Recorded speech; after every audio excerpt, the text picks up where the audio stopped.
Hello and welcome to episode 1218 of The Sleeper and the Bust. It is Monday, September 18th. I'm your host, Paul Sporer, joined this morning by Justin Mason. Justin, good morning, sir. Good morning. 2 weeks to go, baby. 2 weeks to go and you're chasing a lot, man. How's it going? Where are the nerves at right now on a 1 to 10 scale? I'd say they're at a good 8 right now. You got a dollar left, I see there on the Yeah, sign. in both my main and my auction. I told Danielle, like, hey, Fab's a lot easier when you have $3. Like, It goes really quick.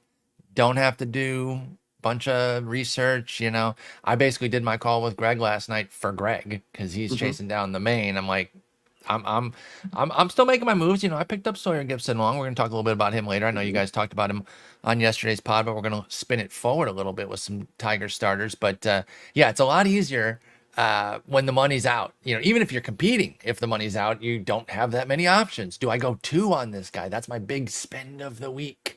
Were you only dollar bids this week?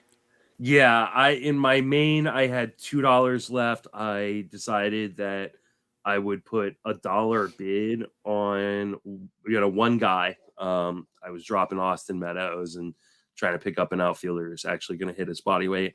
Parker Um, Meadows. Sorry, Parker Meadows. Yes, He's hitting like Austin yeah, after a yeah, fast start. he's stealing bases, which is nice, Hmm. but not really doing much else. And I need batting average in a lot of leagues. So yeah, I dropped Parker Meadows for a $1 Jorge Soler, which felt pretty damn good. Only a buck. Like, Wow. half my league has no money left. That's Like what. that. Yeah, that's true. That's what it is. It's just people are broke as hell. Mhm. Because obviously the Soler has appeal, but if you don't have any money, doesn't matter how Yeah. appealing he is. If you can't actually afford him, that's not going to matter. So you are in the mix in both your main and the auction championship. Um, hmm so it's a lot And riding Tout on these. Wars. Yeah. I mean, I'm like 4 point. Brett Sayer has been dominating our Tout Wars league, and I have reeled him in. I'm like 4.5 points behind him. I It's don't gonna be know a that I hell can of a two catch weeks, him, man. but like, yeah, it's gonna be nerve wracking. And Mm-hmm. I was gonna try to quit smoking, uh, and then I made the decision of last week. I was like, I'm gonna wait till October 2nd. I'll quit on October 2nd, and um, because there's no way. There's no like I Yeah. am chain smoking nonstop. I want to be the friend who encourages you to do it ASAP. As with two parents who smoked, I understand, the nature of the addiction and the situations that the cigarettes become a bit of a security blanket in a nerve-wracking situation like this. I'll just say I get it. I'd still like you to quit ASAP, but I totally get it. Yeah, It's going to be a hell of a 2 weeks, and everyone out there chasing titles, good luck. How do you deal with process versus results? You had one last week that we talked about where you sat Josiah Gray, a very logical, viable scenario because he can easily hurt you, right? How do you deal with looking at him drop 9Ks on your bench against Pittsburgh versus knowing that could have easily been 9 earned runs? Like, yeah, how do you balance that without kicking yourself too much and saying, I'm a stupid idiot, and, freaking out too much? It was actually 10Ks, but again, could have been 10 yeah. earned the way he pitches. How do you deal with that down the stretch here when every move feels like the world? I mean, I think it's easier to do in hindsight. Like, I'm sure at the end of the season, I'll look at things and go, you know what, that was the right decision. Maybe not though, because like it still burns me that I sat Robbie Grossman in 2020 in the last week of the season. He stole 3 bases, and Oh that my was the God. difference between me cashing my main and not cashing my main. Um, so like I mean, it's easy to like tell yourself like, oh, it's the right process and it shouldn't bother me, but like I'm an emotional guy and I want to win, Mm-hmm. and especially when you're talking about leagues that you really care about, whether that's because of the money involved or because of the people involved, uh it burns. Like it absolutely burns. And I'd like to be the guy who says, oh, you know what, I don't care about the results. I absolutely care about Of the course we care results. about the results. Yeah. The results are really all that matters to me. I want to have a good process. I should only care about the process, but I don't. I'm not going to sit here and lie and be like, oh, if it cost me 10 grand, like, oh, at least I had the right process. Well, No, I yeah. want the money. Like so Again, I've likened it to poker, and I do think it's a lot like that, though, where, you know, over time you got to just keep putting out the right process, and if it's a good process, it will net the results. But yeah. yeah, looking at six Yeah, in the but there's third, two nothing. runs, There's 10Ks nothing from him worse is than tough. leaving a casino and being like, "Well, I had the right process, but I'm Yeah, down a grand." but Like, but my pocket's empty. Exactly. yeah. I get it. I get it. But if you play a lot of poker, you know you've had to do that sometimes, Mhm. where you say, "Okay, I got it. I got in with the best of it by a lot. I got sucked out on the river." You can absolutely be upset and annoyed by that, but to actually have success in that game, you have to understand that you're going to be on the wrong end of that sometimes, and you're going to be on the right end of it sometimes too. You get in with the worst of it and you come out clean. So here's hoping that you get in with the best of it and you bring it home here in these final 2 weeks.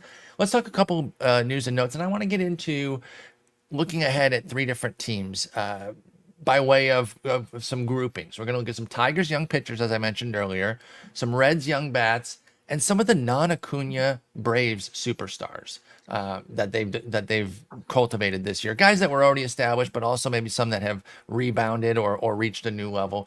But let's start with Tanner Bibee. Looks like it's looking like his season's probably over with his injury issue that he's dealing with. And so obviously we're spinning it forward then. This hip injury, we don't really know if it's going to be anything more than, it's hip inflammation. I don't believe that this is going to carry into next year or anything, but they're toast. So there's no reason for them to push him.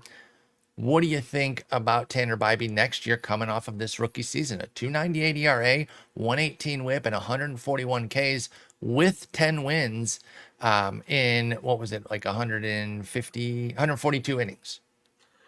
Yeah, I mean, I'll start with the injury. Like, I don't think this is a real big issue. Yeah. I would not be surprised if Gavin Williams or Logan Allen come up with some sort of season-ending injury here in the next few days. These guys have carried this Guardians team, in a season where they really expected to be carried by guys who've ended up on the IL. So Bieber and McKenzie, who are actually interestingly kind of yeah. working their way back. I don't know if they're going to get, a little start, a few major league innings. You know how I like that, though, when they end the season on the mound. So if those two do actually at least get to go out there and throw a few innings, that will hearten me a little bit for both their stocks next year. But you're right. They've been carried by these rookies, and it's been unfortunate because they've kind of wasted these great rookie seasons from all these pitchers here as they sit 72 and 78.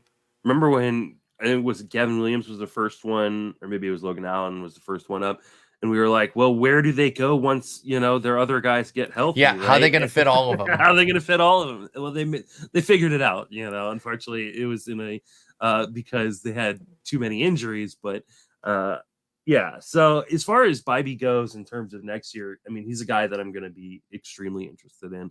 I don't know that he's going to have the hype of a lot of the other pitching prospects, but he's been unreal good. We're talking about a guy who's limited home runs, under a home run per 9, a 7.5% walk rate, a 24% strikeout rate. I still think there's more strikeout upside For sure. Bibee. I was going to well. ask you that, and I think he can absolutely deliver more. We're just seeing the beginnings here, and Bibee seems like a potential superstar. I really believe that. What I think Bibee has that maybe a lot of the other pitching prospects don't have, and we've seen this with like Yuri Perez down the stretch, kind of struggling, is Bibee has a pretty safe floor. Like I don't expect him to be a guy that maybe he's not an ace next year, but I don't expect him to be a bust either. So I may end up having him higher than some other guys, especially in deeper leagues, because I think that his floor is so much safer because his command is so good. So because of that, I may end up putting Bibee above guys I really love in Yuri Perez and maybe even like a Bobby Miller or someone like that, just because I think that floor is so safe. It's going to be really, really fun to kind of dive into the entire rookie pitching landscape for their sophomore seasons, because the simple fact is all of them will not be great again next I'm year. sure we will do an entire episode on Absolutely. just sophomore pitchers. Yeah, because there's enough to go in for an hour plus for sure. Chase Silseth had a meager rehab start, probably going to be done because obviously they're not going anywhere. You guys talked about how Shohei's done for the year. Yeah. Obviously the Angels have wilted. Again, I really do think it was injury more than construction this year. I cannot harp that enough. I know that they've had, you know, they've gotten deserved heat for the way they've played these Trout and Ohtani years, right? But I really think they had a team that could have held up until all the injuries hit. And it's so many. Go look at their BREF page and you see all the guys, like once they go on the IL, they put in parentheticals that they're on the IL and they debold their name. Half of their starting lineup, because the top guys on BREF are the most played at that position. Half of it is on the IL right now. It's unbelievable. But with Silseth, somebody I really liked, doesn't get the acclaim of like a Reed Detmers or even a Patrick Sandoval, but came up, really started to look good. Obviously took that batted ball to the head, dealing with the concussion and the comeback. Again, 3 1/3. I think it was 3 1/3 in the minors. Doesn't look like he's going to come back. He's somebody, Chase Silseth, that you're looking at next year. Excuse me, it was 3 hits in a third at the Reno Aces. So it was an uninspired rehab stint for him. I don't think there's any reason to bring him back necessarily outside of maybe for 2 innings or something. So it's all 2024 outlook on Silseth. Did he do enough this year to get on your radar? I mean, he's on my radar. I think a lot of it's going to depend on what the Angels do in the offseason. Is this like a full teardown where they're going to contract? Yeah, they might need to. And it's such a bummer of a story, the Angels, just in general. Yeah. I mean, not just because of Ohtani and Trout, but of course that is like the biggest part of it being a bummer. Like you had so many seasons of them together and they never saw the playoffs. But it's more a matter of like they're going to be used as an example of why you just don't throw money out at free agency and like why you like oh look, it's not about spending money, it's about it's about saving money and because you're going to see teams like the Rays who make the playoffs and the Orioles who make the playoffs who didn't go out and spend at the trade deadline, didn't go out and spend in free agency, make the playoffs, and teams are going to be like, oh, we want to be them. And of course you want to be them, but you'd love to be the Orioles that have opening what looks like it could be a long window. Yeah. It's unfortunate that because I mean you wanted like as much as I know Artie Moreno gets a lot of crap for being Artie Moreno, like you want an owner who's going to go spend money, like and he was willing. But you want to just do that. Write the checks and fuck off. Yeah, he's got a little Jerry, not a little. He got a lot of Jerry Jones syndrome in him, where he wants to be in the mix and making the decisions. Let your people that you hire to do that, and then you just sign the checks. That's the real way to play it. And I think that's where he goes awry. But again, I look at that team and I'm like, I like the moves that they did. I like that they pushed in instead of trading Ohtani. That was the right move. And then, going back to that poker analogy, I mean, I think they got in, maybe not with the best of it, but they got in good. And then the injuries just overwhelmed their lineup and they can recover. No team could have recovered from that, losing all those guys. There's just no way. So especially not in that division that just so exactly outside of it's much deeper. The A's, like I mean, you've got 3 potential playoff teams in that division. So as far as Silseth goes, he'll be a guy that's on my radar, but I want to it looks like without Ohtani, they're going to move to a 5-man rotation, which is good. I want to see that. I mean, they've been running, I think, pretty much a 5-man rotation, since Ohtani, hurt his UCL. And we assume that Ohtani's never coming back to Anaheim unless it's as a player on a different team visiting the stadium. So he got out of there pretty quick once they decided he's going on the IL. I don't know. Silseth is kind of a meh pitcher to me. How dare you? He doesn't have very good command. He walks a few too many guys. He does have strikeouts, but I mean, I guess if we saw some tightening of the command, especially, I would feel a little bit better about him. But I don't know. There seems to be this love of him in the industry that I don't think quite matches up. I don't know that it is in the industry. I think it's from me that you have projected onto the rest of the industry. Because I love him. I do love him. And I think he's really good. Why don't you tell me why? Because what I see is I see a guy who's got mediocre stuff You've hit on some of the flaws. Yeah, he doesn't have I great think controller command. Strikeouts are there, but like I don't think there's a big jump coming either. I don't So know. 23, really kind of learning on the job, right? Like has 40 innings at AAA, 80 at AA. Fast riser, which is now the Angels' MO with the way they've been drafting lately. I see a guy with a deep arsenal, swing and miss in his game. Yes, the command issues are certainly there. Walk rate, home run rate, both a problem this year. Although I will say that he could maintain a 1.7 homer 9 and still have a 4.10 ERA. It's pretty impressive. But that's probably more some good favor than it is yeah, a true skill. But he keeps the ball down as well. Despite that home run issue, he has a 1.7 ground ball to fly ball ratio, 50% ground balls. So I think there's some elements there that really work. I would have a lot more confidence in Silseth in so many different organizations that aren't the Angels. I will say that that's not something that I love, that he's an Angel, because I don't have a ton of faith in their pitching development. But I do think there's a lot of upside there, and I don't think he's going to cost much. So if I can get somebody who I think can throw a $150, $160 next year with the same number of strikeouts, if not more, and a decent ERA, I'm willing to take that shot. The whip still might not be there next year at 24 for Silseth if he doesn't improve the command and control. But if he takes an incremental step there, then I think we're talking about somebody who is, even above a team streamer, somebody you're playing pretty much all the time. So I don't know. I think a deep arsenal, swing and miss stuff is a good foundation for a young arm.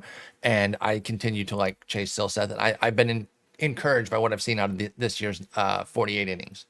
are we downplaying the bad whip because there's a 128 whip, and I just don't know if he's got the control and command to make That's that not that better. bad for an 11% walk rate, to be honest. It's not good, but it is still sub 130. He could end up, and I specifically did not mention whip when I said, good ERA, good case, because I do think it could be one of those guys that has a sub 4 ERA, but a upper 120s, maybe even low 130s whip. You seem And to we do like talk the about, Angels pitchers that have bad whips. well, that's just the Angels pitchers. You don't even have to Yeah. add that tagline because that just seems to be them. But yes, but I did quit one of them. I moved on from Sandoval this year pretty early. Good for But I you. am a big Reed Detmers guy. And I do like Griffin Canning. So you're right. Guilty as charged there. Again, I do think they've got some talent. And we both liked Jose Suarez, thought he could do something this year. We thought he could actually be a whip guy, though. I thought he was He's going to be the best control. pitcher on that staff. I was What a super meltdown, excited. man. Will you buy back in on him next year? It's just a lost year. He's 26. There's 27 innings of dog shit. I mean, do you just throw that out for Suarez and buy back in if he's angling for a rotation job? We don't know that yet, but let's assume. Yeah, that's Would you our buy back part. in at $1? Yeah, Late sure. round Why pick? not? Yeah, why? I mean, yeah, Not gonna be any especially more than that. in a draft champions, like you're talking That's about a what I'm guy saying. going outside the top like 45 rounds. Like, yeah, why not? I'll throw a buck on him and see what happens. I mean, at worst, he could be a really effective like 2 or 3 inning reliever. That's true. They might not need him as a starter. They've actually really cultivated, remember they had the one draft where they took literally all pitching, and they've really been focused on here and now guys in the draft, which is not usually the way you draft in baseball, but it is kind of working for them. They bring these guys up and they are ready to go. They might not need Suarez in the rotation, so we'll keep tabs on that for next year. But I wonder if the Angels switch draft strategies now that Ohtani's going to be gone. And you'd think they have to. It right? feels like Trout could get traded. Might be gone too. Yeah, might be gone too. Like you would think that, okay, now we've tried this advanced bats, advanced arms type of profile in terms of our college guys. So maybe now we go back to your traditional, like, hey, we're chasing some upside and some longer term guys.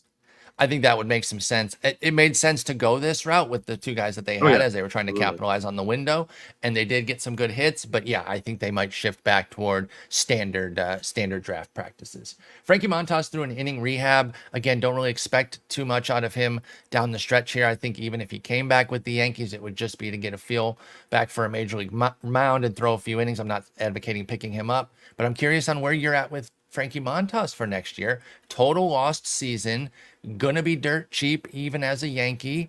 What do you think? He's wait. Yeah. Sorry. He's done. He's free agent. So I know that will play a big role in it. Let's just say he goes somewhere neutral, because if he goes somewhere that's good on pitching development, that's going to raise his stock for sure. If he goes to some pitcher friendly park, then hitter friendly park, he'll probably be pushed down the board. So let's just call it neutral on Montas. are you gonna be back in on what should be a pretty rock bottom discount? Yeah, I mean, I would assume he's going to be extremely cheap. I mean, a lot of it depends on where he ends up.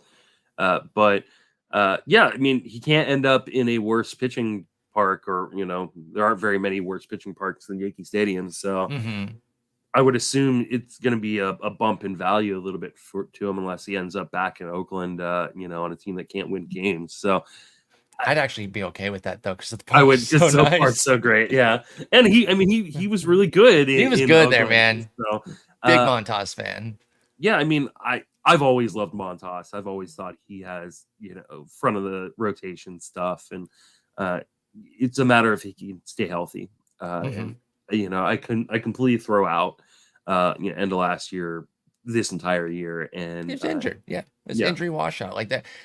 There's no reason to like hold the 6.35 ERA with the Yankees against him.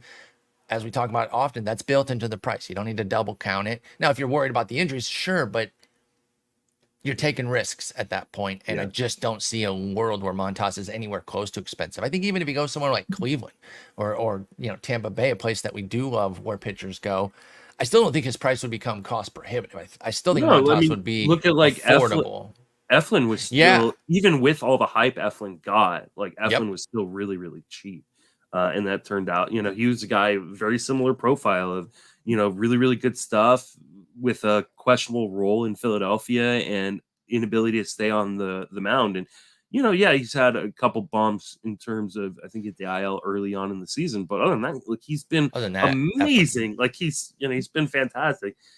So uh, to think if a guy like Montas ended up in a place like Tampa Bay, I would be totally fucking on board, and I don't Yeah. think you'd have to spend very much.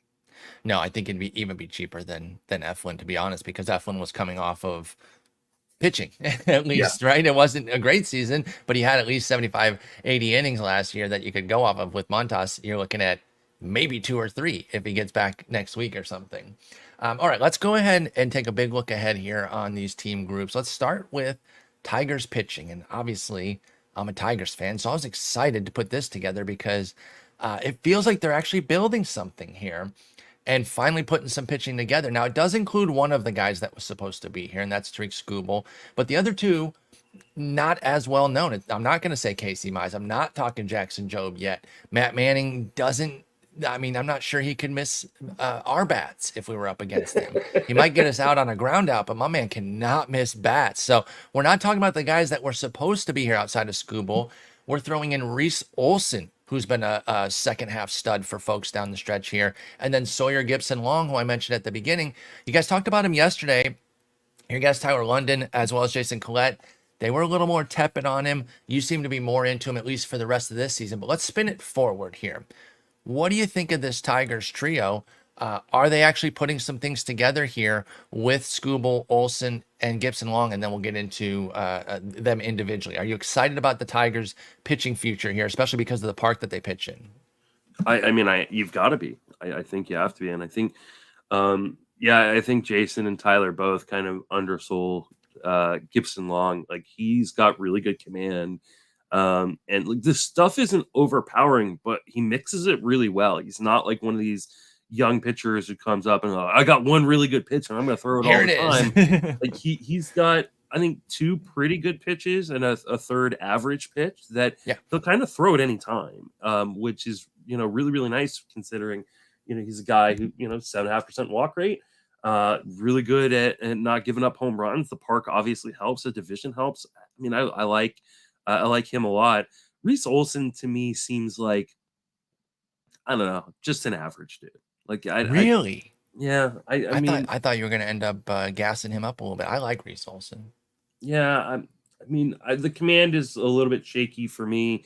I mean, he does have a pretty full arsenal, which is nice, but Mm-hmm. I do worry about that command a little bit. And um, I the had gr- some relief concerns coming in, and I'm not yeah, saying that those are all gone because of a rookie season, right?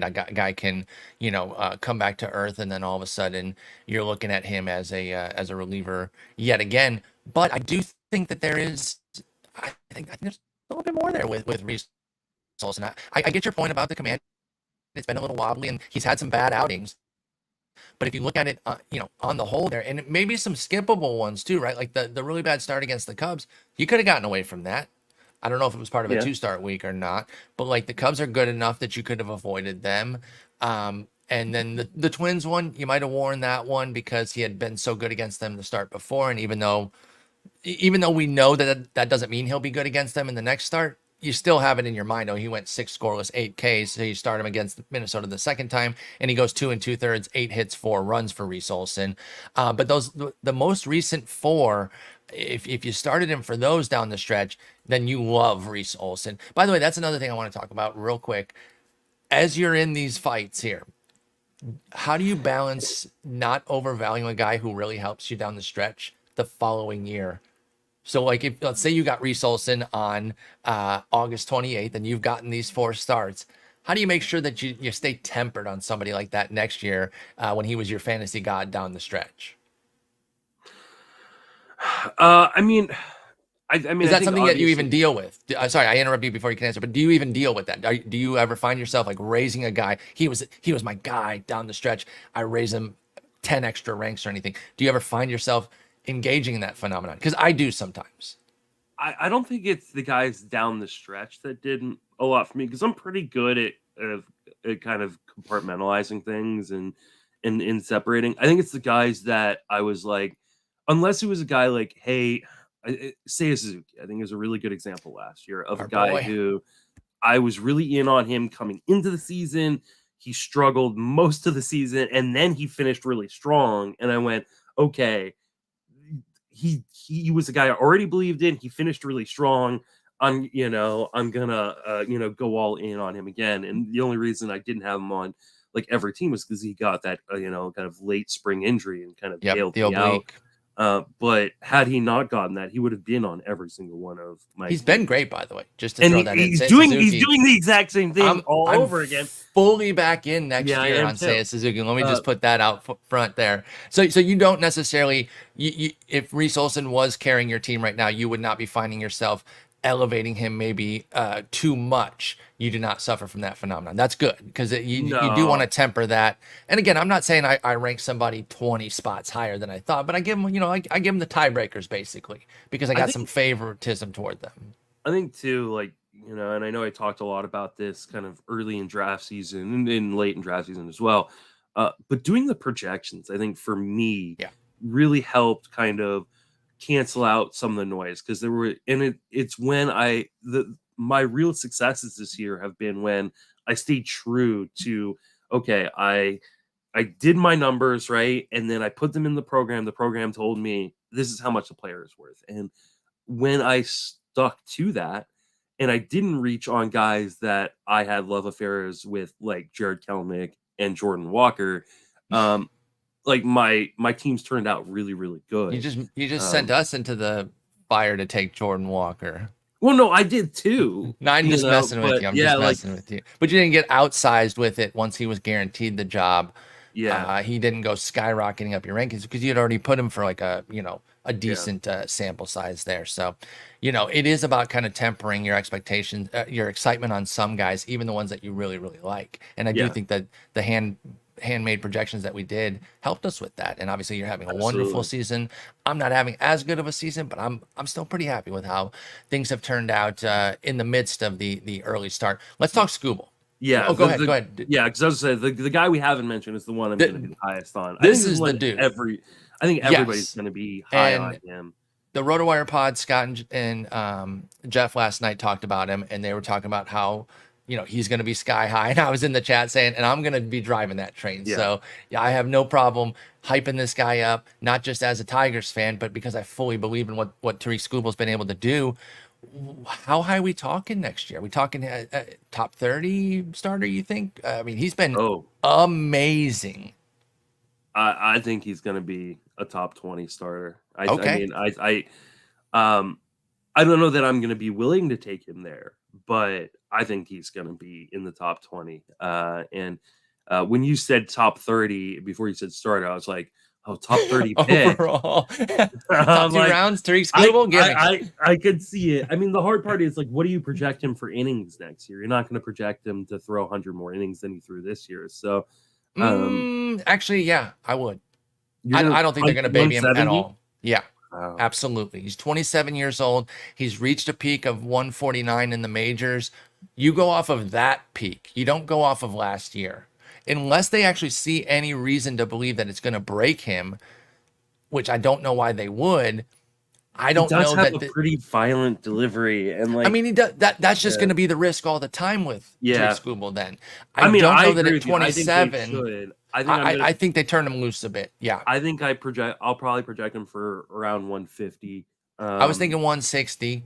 So, and yeah, you said 100 more. He has 69 right now. So if we're talking between 150 and 165 ish, let's call it, I can be on the higher end of that.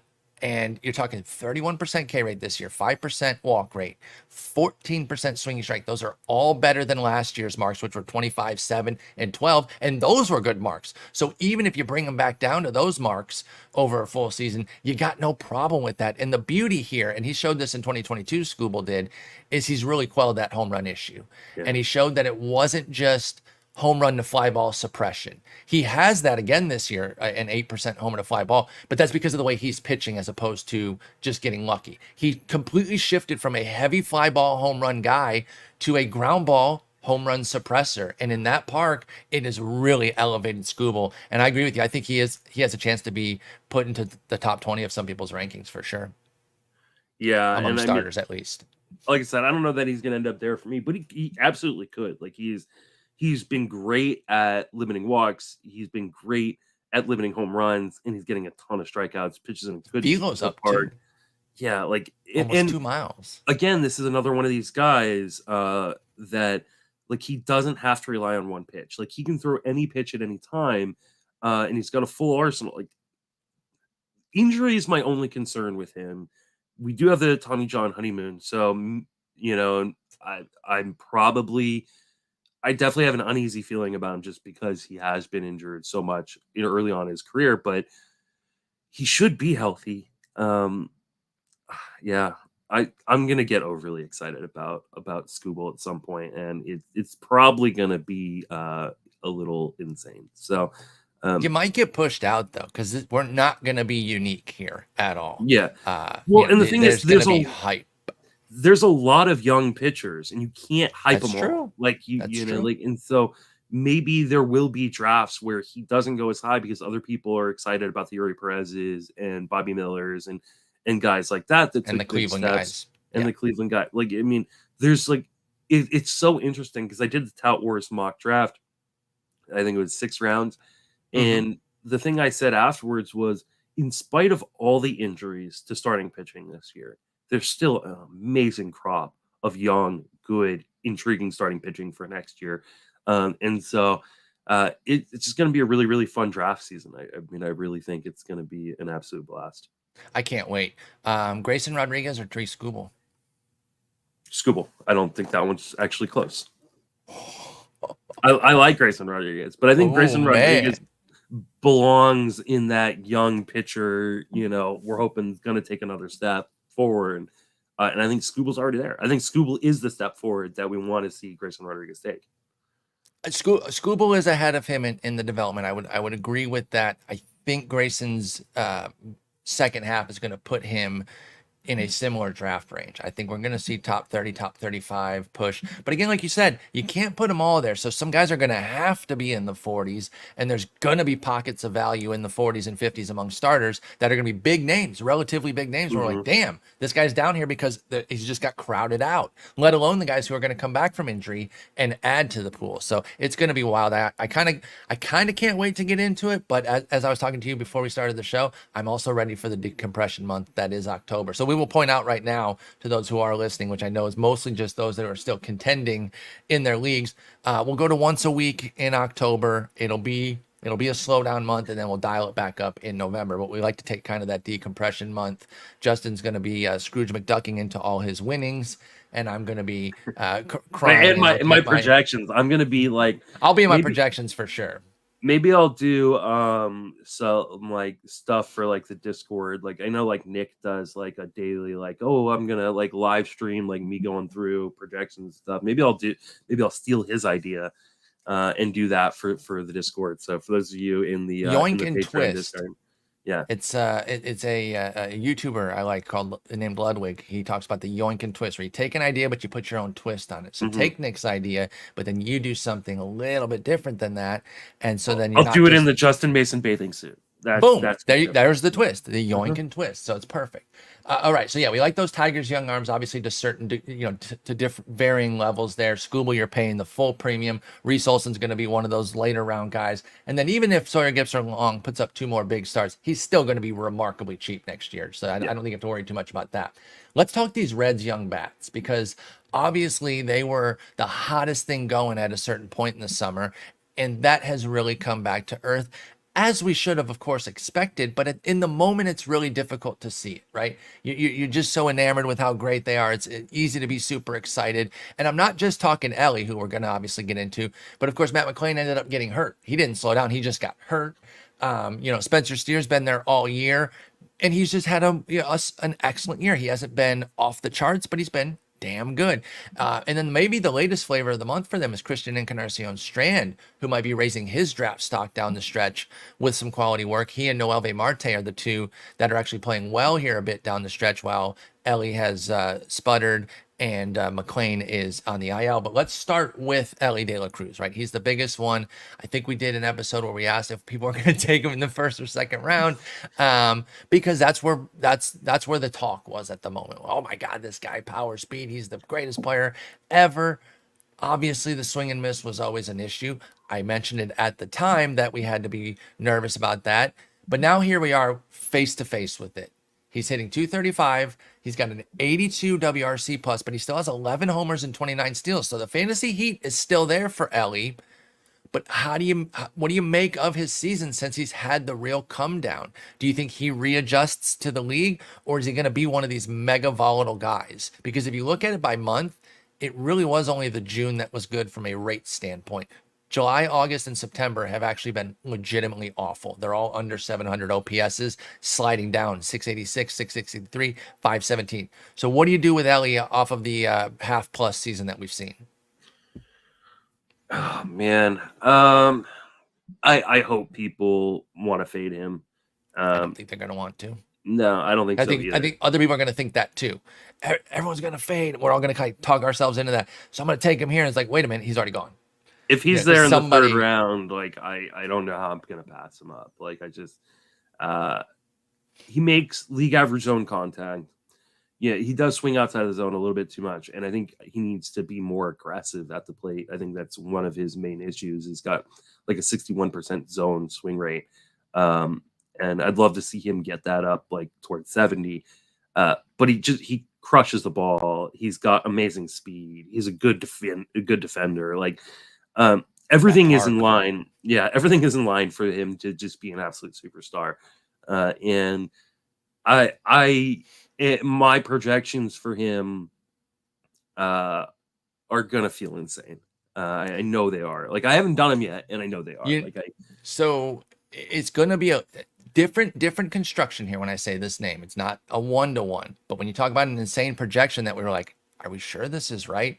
Corbin Carroll. Remember the numbers that were spitting out when we were putting everything in for him, and it was like, can I really do this? Can I put this guy down for like 20, 50? And by the way, that's almost exactly what Elly's 88 games extrapolates to. With 11 homers, 29 steals, it extrapolates over 162 to 20 and 53. Do you think you're going to be somewhere around that? Maybe a little bit higher on the homers even, perhaps? I don't know that I'll be higher on the homers just because the ground ball rate is so drastic. Like true. He just hits so much on the ground. But yeah, I do think I'm going to be somewhere around that. And let's look back, and of course hindsight being 2020, but that was right on Corbin Carroll. Corbin Carroll. That's what I'm saying. That's 24 home runs and 47 stolen bases. Like, he's a legit 5 category stud, and is going to be a first round pick. And I think there is a really high likelihood that Elly De La Cruz is a first round pick heading into 2025. So. The other thing that, I want to point out too, is Elly De La Cruz is dual eligible at short and third. That's huge because the third base eligibility is that's another level. I almost like that more than the shortstop eligibility. Well, and I mean, remember what happened last year? We were like, "Oh, shortstop, so good, so good," but then there's a huge drop off, like this massive drop off, and we felt that massive drop off. Like unless you like backdoored your way into a CJ Abrams or someone like that, like or a Ha-Seong Kim, like you've been hurting at shortstop if you did not get one of the really good guys. So, Yep. and even some of the really good guys. I mean, Trey Turner struggled almost the entire season. Obviously, he's turned it around and been Trey Turner, but like having that dual eligibility is so valuable, especially in constructing the rest of your team because you're going to have flexibility, at the top of your draft. So, yeah, I do think Elly De La Cruz should be at least a third round pick. Honestly, I'm not. There will be people who take him in the first round, and I'm not going to say anything bad about them because I think they could easily be right on that. Yeah, they'll be betting on their guy and saying, you know what, I'm getting 2050, even if it comes with a 240. I don't care, 230. Yeah. I think that's what that draft pick will be saying is give me the 2050 and I will finagle the rest. I will build a batting average cushion to cover him. And then what if Elly hits 255, 260? Then I'm crushing y'all. Something like that will be the thinking of people who want to take him that high. Let's move over to Matt McLain because, like I said, the league didn't get really a chance to counterbalance him because he got hurt, unfortunately. But he had 16 homers, 14 steals, and a fantastic slash line, 290, 357, 507. He's been amazing. Should he go higher than Elly? So I mentioned this in my chat the other last week because there's been a guy who's been asking me about Matt McLain. Like, hey, let me get some projections done. It's really hard for me to kind of focus on the future in an in-depth way while I'm still so deep in the present. And I still haven't done them, so I kind of feel bad. But no, you're fully entrenched in the here and now. Those questions can come to me. My teams are done. We're playing out the strings. So you guys want to hit me with the 2024 questions? Leave Justin alone for 2 weeks here with the future questions. I know I'm barraging him with them here on the pod, but he needs to stay focused on 2023. By this time next week, lineups will be set, and it'll just be up to the gods on whether or not you're rolling them out and seeing what happens at that point. Where's the river card coming for you? Hopefully it's the right card. And we'll talk about this with kind of the rest of the guys. We have a problem in Cincinnati, and the problem is where does everybody play? And so like because a guy who's not on this list gone. is Votto gone? Is he a free agent? I thought he was going to be buried in Cincinnati. Like, am I wrong? I thought he was like still under contract. Team option. Yeah, he's gone. Oh, okay. There's no way they pick that up. Put him in the front office. Hang it up. Stop. Yeah, maybe. But like India's still there. We're gonna talk about Spencer Steer next. Marte, Strand, like all these guys. There's at least one too many guys for all these spots. Someone's got to get traded. If you're the Reds, I know they would prefer to trade Jonathan India. You might get a hell of a lot more from Matt McLain. And Matt McLain does not You cannot trade him. Matt McLain, you could get an ace pitcher for a guy like Matt McLain. But and like he might be the dude that ends up generating the most interest. So like I don't think Strand is the guy they would trade. I think they really like Steer as a guy who can play a lot of different positions. So I don't know that they want to trade him. I can fit all these guys. How? First base CES, second base McLain, shortstop Elly, third Where's base India Marte, DH. Can't stay healthy. Not a good defender anyway. Maybe, yeah, maybe you're right. I still think somebody gets traded. I still think someone gets traded. And maybe two guys could get traded. And if one of those guys is Matt McLain, he's going to take a massive hit. Not being in that lineup, not being in that would suck. So, let's just say we get to the beginning of the season and we know for sure, or get to draft season, we know for a fact he's not going to be traded, right? They trade somebody else. I mean, I think he's a 2020 guy with a really good batting average that hits second in one of the best young lineups in baseball, and he probably should be going in the second round. I know you you don't want to just extrapolate the 403 plate appearances, but isn't 2020 selling Matt McLain short? He was 16-14 in 403 plate appearances. You think he needs 200 more plate appearances to go 4-6? I mean, I think you got to go mid-20s with both of them. I think I'll be a little bit more conservative on him, especially until we know what the playing time situation is going to look like in Cincinnati. He also, he's going to end up having missed a lot of time with an injury. Is that going to become a reoccurring thing for him? I definitely like to lean on the side of caution. But I mean, even a 20, let's say 20 home runs, 23 stolen bases with a 290 batting average. Isn't that a second round pick or pretty damn It's insane. Absolutely. Like, especially if I think the runs and ribbies are going to be nice. Yeah, I don't feel bad like saying like I'm putting 2020. Because I think that'll still put me in a position to get him. India has to be the guy you move. He'll be first year of ARB. He'll still be cheap.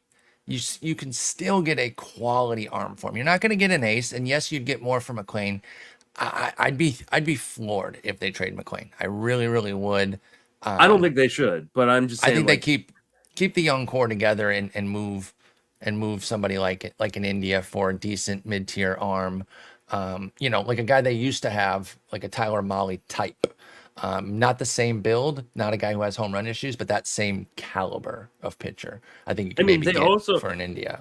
They don't have a lot of money on the payroll too. So, I mean, they could also just like say, hey, like Sonny Gray, do you want to come back in free agency? Or, like go get a number of guys in just to pitch that are veterans to pair up with, their young, it's got young pitching too. Like they also don't have to trade somebody, right? Not everyone has to have a guaranteed spot. There's value, it hurts us, right, in the fantasy world having to deal with it and figure out who's going to play and what. But for a real life team, it's beautiful to have that sort of depth. And so they might not even trade anybody. And you've got a bunch of guys on this team that can play a bunch of different spots. Exactly. So like it's like you can just mix and match and make it work. So maybe they don't. Spencer Steer, my guy. One of my best calls of the year, I've got to say, if I can brag a little bit. I'm not bringing home many titles, so I gotta take my calls on the guys who did well. Good thing I didn't hype up Will Myers. I almost did, and I backed away at the last second. We decided that we talked about maybe hyping him up on a show, and then we said, you know what? Let's go with Spencer Steer. Let's not do that. Yeah. No, I was obsessed with both, as well as many Reds. So I think my composite Reds love, which included, of course, Jake Fraley and your boy TJ Friedel, our composite Reds love still benefited folks, but we are very sorry for Will Myers. We also took that hit ourselves. But Spencer Steer, I think he's pretty quietly had a great year, right? Because of the flash of all the other guys, Matt McLain coming up, Elly De La Cruz, even CES and Noelvi Marte, I think, have a bit more cachet prospect-wise than Steer. So he's a bit under the radar. 22-14, 265 with 81 ribs, 68 runs. I think the runs total is a little bit low for what he could do next year once this team has a full year of being an awesome offense. How do you feel about Steer's breakout year, and is he somebody you think you'd buy back in on, with the price obviously being elevated quite a bit? He was a reserve pick in the main event this year. Yeah, he's one of those guys that like we're not going to hear enough people talk about, because there are going to be a lot of people who post-mortems on the rule changes and like how look, obviously Acuña with all those stolen bases and other guys with all these stolen bases, and I hope that people do the post-mortems on the guys that would have stolen 3 bases but ended up stealing 15, like Spencer Steer, because I think he was one of the huge beneficiaries, especially in fantasy, because if he was a 260 batting average with 23 home runs and 2 or 3 stolen bases, would we be talking about him right now? Probably not. He's still 14, good, but it doesn't move the needle the way 14 SBs does. Yeah. Yeah. And so, like, I mean, I think he was a huge beneficiary from that. To me, it's going to always be about playing time with Steer. Like, it's nice that he can play so many different spots. That way they can get him in. And you got to think that a lot of, these guys that, like the Jake Fraley won't be back. And like I said, Votto won't be back. Why won't Fraley? He's not a free agent. Oh, he's not? Oh, he's old. Relative to because he's old. Yeah. Yeah. Cause he's 29, but he's only an arm. He's only 29. Wow. Yeah. Okay, I But would have that's thought he was like relatively old 21. for Yeah, how long he's been on the scene, right? It feels like he's a fresh yeah, 25-year-old who just broke out. No, he's been around for a bit, grinding, dealing with injuries, which again, we're still there this year. And I love Jake Fraley, but his price will stay low, I believe, because he continues to be hurt. But yes, he should still be there.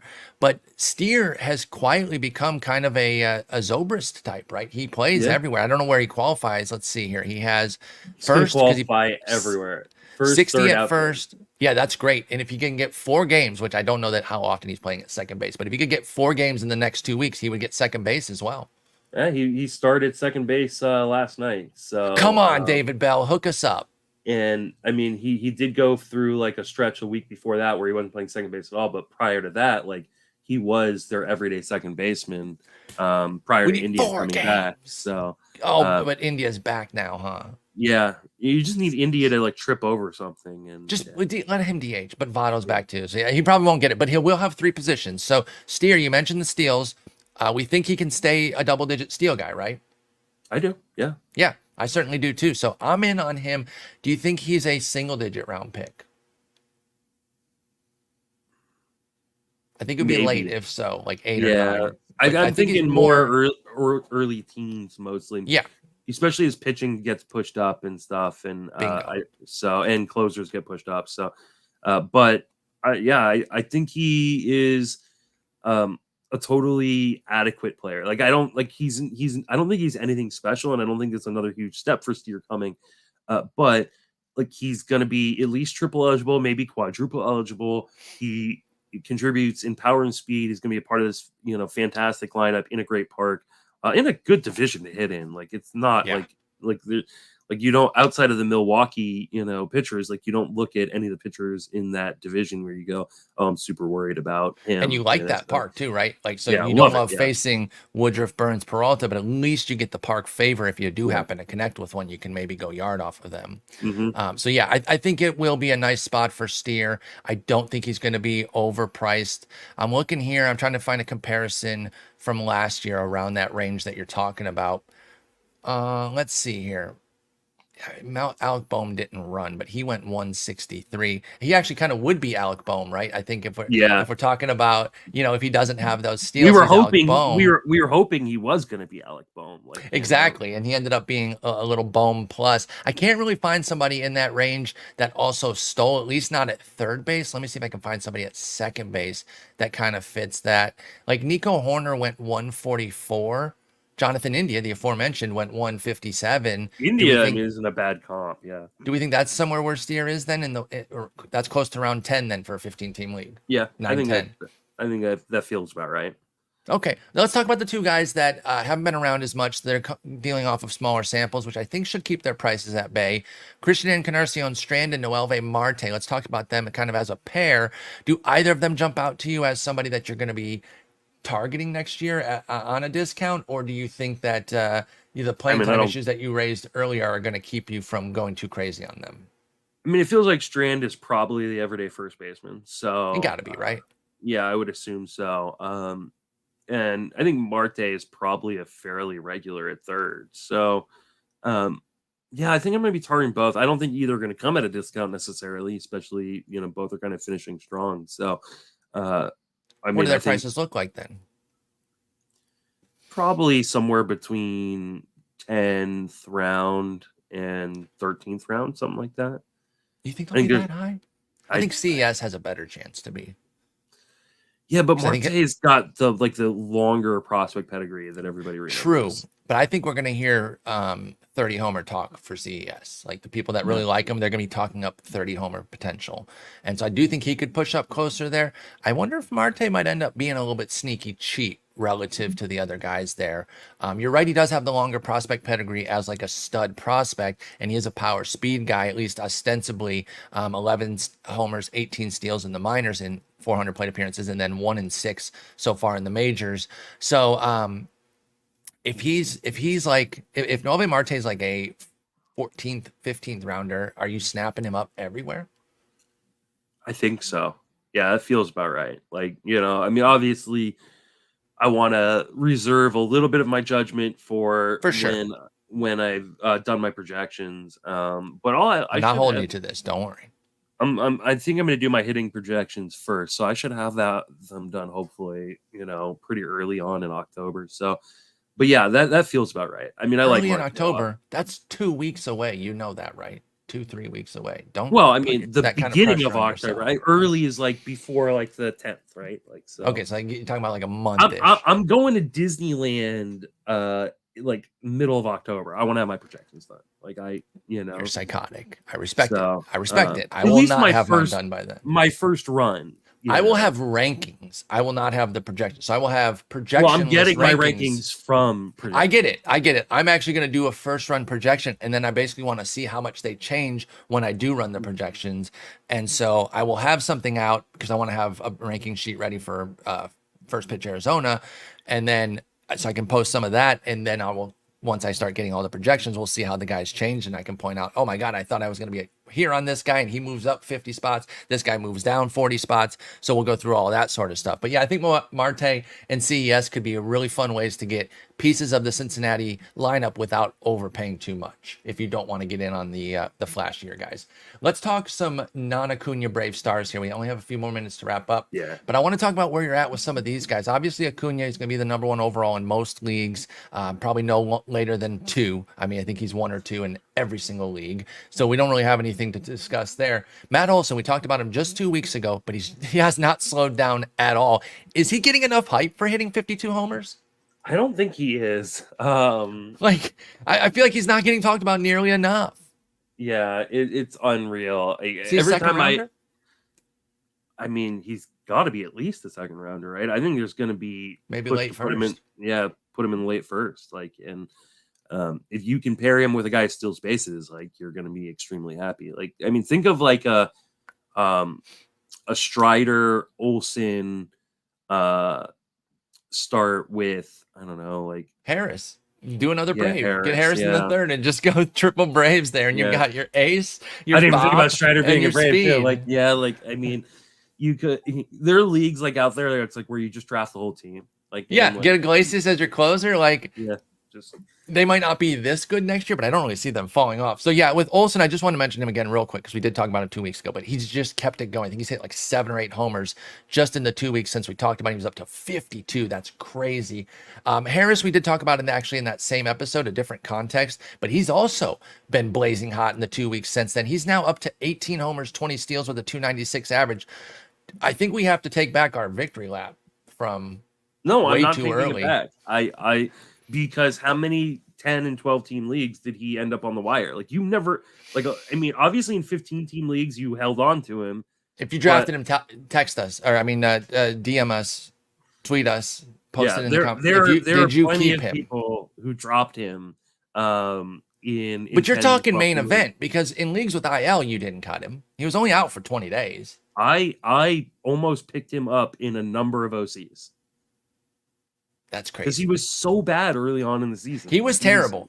He was atrocious. Okay, that's fair. That's fair. Because it wasn't just the injury. He did miss 20 days from April 28th to May 1st. But then he was hitting, Michael Harris was hitting 190 on June 11th. Yeah. I'm thinking just injury. You're bringing up the underperformance as well. I don't care 43 games in to the season on June 11th, he was hitting 190, 266, 296. Okay, but here's the thing. That was a bad process to cut him. If you took him in the second round, based on, we talk about you don't cut guys with single digit rounds like that until deeper into the season. Corey Schwartz and what was it? Mike Ciano?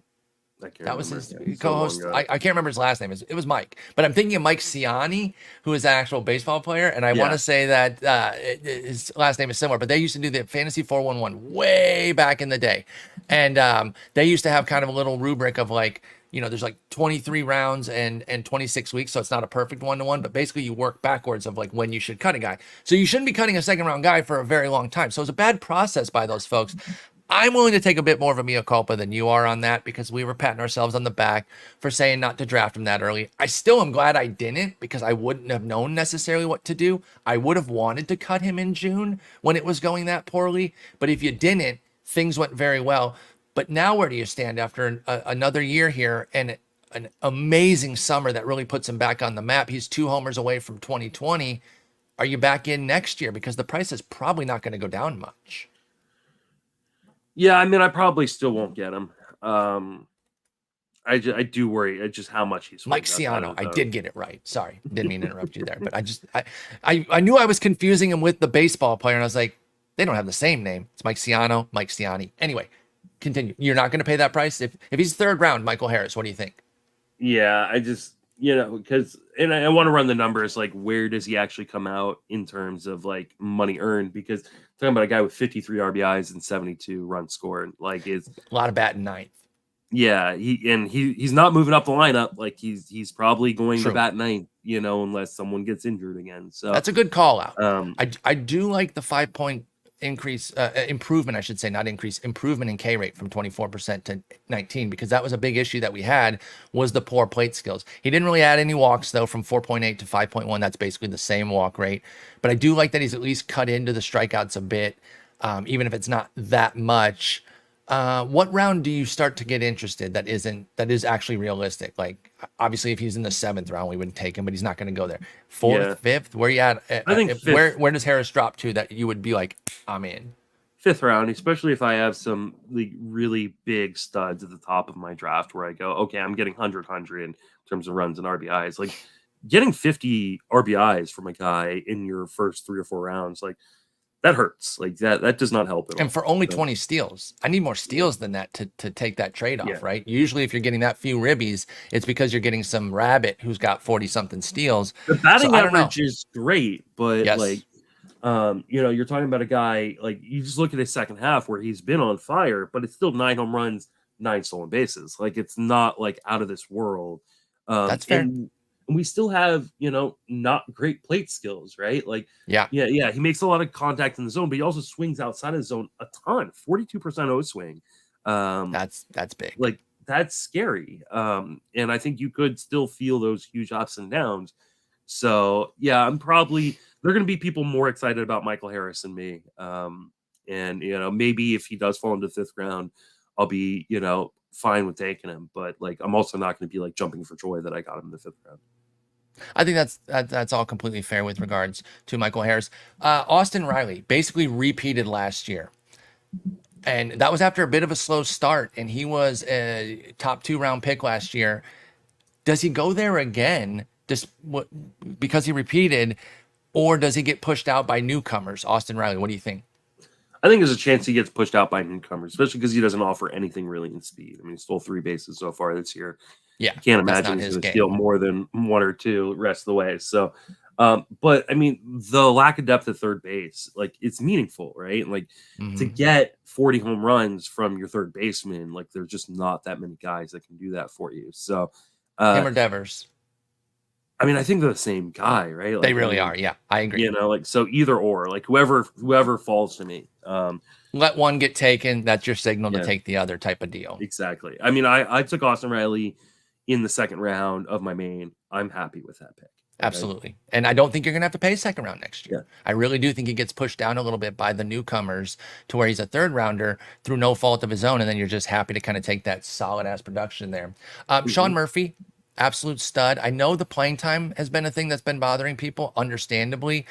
We knew it was going to come down. It's 200 fewer plate appearances, but he actually added 2 homers and a ribby. That's how bad Oakland is and how good Atlanta is. Is Sean Murphy a top 3 catcher for you next year? I mean, I think he has to be, right? Who else would be there? Yeah, I mean, Real Adley and Real Muto. Yeah, that's it. Like, I mean, Will Smith? I mean, I think Will Smith belongs in the conversation, but I think he probably ends up below. I'll know probably this time next week because I think I'll have my catchers. You'll start with catchers, yeah. I'll probably start with catchers. So, William Contreras is the #1 catcher, by the way, on the player rater. Are you surprised to hear that? Because I was very surprised to just see that. I am a little surprised. Yeah, he plays a lot though. I mean, and 283 average is really helping there with 16 homers, 73 ribs, 77 runs, 4 steals, and you mentioned the playing time, 554 plate appearances. That's really nice for him. And then the last guy, Marcell Ozuna's bitch ass. Again, we got to bring him up here. He's had an excellent season. Where's he go forward here? Is Marcell Ozuna like back on the fantasy radar in a big way with this smash season? and he has he's still under contract. Yeah, I mean, you got to think like they're probably. I mean, he's had just such a great season. Like, I don't think he's going to be overrated by. No, I mean, 35 home runs with a 266 batting average. I know you get zero speed from him, but he hits in the middle of arguably the best line of baseball. I don't even know if it's arguably. It is the best line. It's not arguable. Not right now. He's the 17th outfielder this year in between Jordan Alvarez and Josh Lowe on the player rater. Like, insane season. And I don't think Ozuna will be anywhere near the 17th outfielder off the board. Yeah. I mean, like, the average is pretty legit. He's got a 276 XBA. So, it makes league average zone contact, doesn't swing out of zone too much, swing strike rate's only 12%. Like I think this is kind of who he is. And in a weird, now that we've added all these stolen bases with the rule changes, we now have this kind of era of baseball where these guys are a lot more valuable than they were just 2 or 3 years ago. Guys who can hit 30 home runs, even if they don't steal any bases. So I'll be interested to see where the market puts him, but like he probably should be going, around round 10, round 11, top 150 picks, and he probably won't because he's older, and he doesn't steal bases, and so it's kind of a team construction issue on whether or not you're even willing to draft a guy right there. So, and we don't have to ignore the fact that his off the field is going to make some people not want to draft Marcell Ozuna, and that's their choice. Other people say like, I'm not condoning anything he does by drafting him, and so they will draft him. But other people, they just want to draft people that they can root for, so they're not going to have him. That will lower Marcell Ozuna's price, at least in certain leagues. So that'll be interesting to see. I mean, he had a killer season, and I don't think anybody really saw this coming because he looked cooked. And when guys like this, it's like when these unathletic guys look cooked, you just think there's no coming back from it. It's hard to see, like, how does this return? But here he is, 35 bombs, 82 ribs, 266. Hell of a season. That Atlanta team is so sick. But anyway, I might try to come up with something, a little group of players for each team, and then we can kind of go through them. Because these three topics just kind of hit me randomly. I was like, well, now we got these 2-3 teams of collections here. Maybe I can come up with something for every team where they have a collection of players at a position or a type or something that we can discuss. But you can skip my Giants. Platoon guys would be their collection. Exactly. Here's 5 guys to play against lefties in DFS or something. Here's 5 guys in their early to mid 30s that might play half the season. So. Exactly. You can get a sick 80 games from these guys. All right, Justin, I know you need to go do your chat. Great talking with you. Good luck. I know we'll be on the text and G chat line all throughout these next couple weeks here, but bring home these titles, man. Good luck to you. Gonna try. Take it easy.